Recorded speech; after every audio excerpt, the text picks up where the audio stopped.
Alright guys, this is my 1985 Chevy K10. I bought it I think 6 to 8 months ago in the summer, so not too long ago, but yeah, this is my little project. I picked it up from the original owner. He's a family friend of ours, so I got a price on it. It had been sitting in his barn for, he said, like 20 years or so, something like that. The plate's expired in 99, but you know, you never know, could have been sitting longer than that. It had been his work truck for many years. He bought it brand new. It originally had a 3.5 in it, and that must have went bad on him. So he put a 350 in it, which I like. I like the 350s better than 305s. More reliable. He, like I said, he used it for his work truck for many years. Then he just had it sitting around his barn. I really like these trucks. I really like the look of them, the square bodies. You know, they're really cool to me. I really like them. Anyways, this truck it hadn't been running, like I said, for like 20 years or so. So far I got the motor running. I had to put a new distributor in it, new spark plugs, and then all the gas lines and all that stuff was right out on it. So I had it running on just like a little jiffy.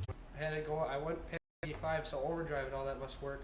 That was one of the reasons why the guy was getting rid of it. He said the transmission was junk on it because one day he said he took it out of his barn, you know, and the brakes, he didn't test the brakes when he got in it, so he drove out and he tried to push the brakes and he must have been about to hit something and he slammed in park and heard a big clunk, so he thought the transmission was junk on it.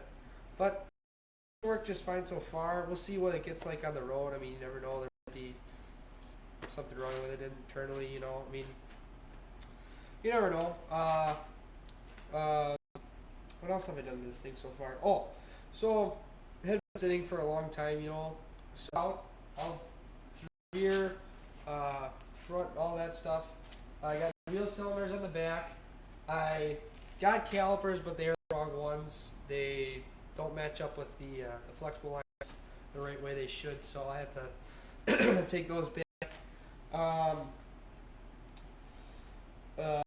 Fuel lines, I did that, but I ran rubber because steel just didn't seem like it would really pay off for me. Rubber was a little bit cheaper, and I just figured it would be easier just to run rubber lines.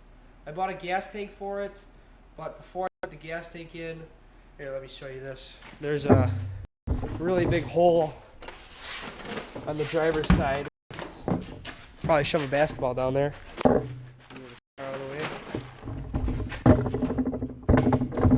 Check that out. That's why I'm going to do it now, because if I do it later with the gas tank in, I'm probably going to need to take it out anyways for safety, first of all, because I don't want to start a fire when I'm in there, and just so that it's easier to get out from under it, just for, you know, convenience factor. And it needs to get done anyways, so I might as well do it now. I actually got these tires, 33s by 12.5s, American racing rims, 10 inch rims. It looks really good, but before I can run those, I'll have to put a lift on it, which I am planning on doing. They're pretty cheap. They're only like $300 or $400, and they're shipped to your door, which is really nice. Yeah, I ordered the gas tank online. That was $90. I was pretty surprised. I thought it was going to be like $200 or something. But got the bench seat out. I want to get those calipers soon so I can see if the master cylinder works. But other than that, it's just easier to work on without the hood on. So that's why I took that off. I also bought a visor for the top. I really like the look of those visors. I actually got the same color, believe it or not. It was from a rollover from some guy in Milwaukee for like $30 or something. So it was a pretty good price to me. Most of the ones you find online are like $200. They're not. You got to paint them yourself.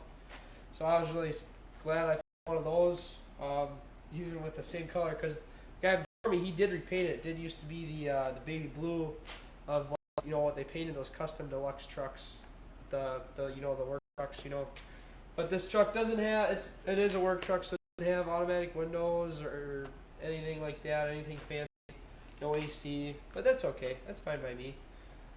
Don't need any of that fancy stuff anyways. Probably end up putting a lid in it, like I said, because, you know, I want to fit these big tires under there, and who doesn't like a good lift kit? Yeah, but it should be a nice truck. I really like the look of these old square bodies. They're cool. My dad actually, he's got a crew cab dually, which really like inspired me to buy one of these. But yeah, that's the story with this thing. Keep you guys posted.